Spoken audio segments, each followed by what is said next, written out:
থমাসের রাগ সীমা ছাড়িয়ে যায়। সে আতশবাজি জ্বালিয়ে খরগোশগুলোর দিকে ছুঁড়ে মারে।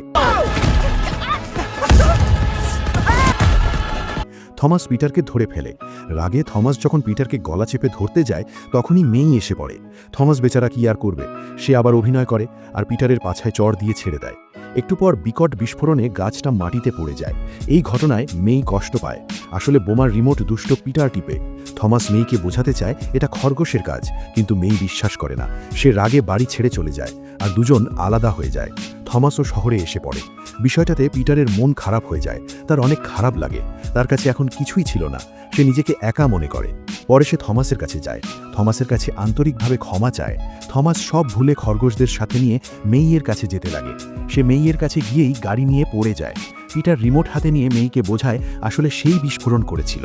মেইও পিটারকে ক্ষমা করে দেয়। পরিশেষে তারা একটা সুখী পরিবার হয়ে যায়। এখানেই গল্পের সমাপ্তি হয়।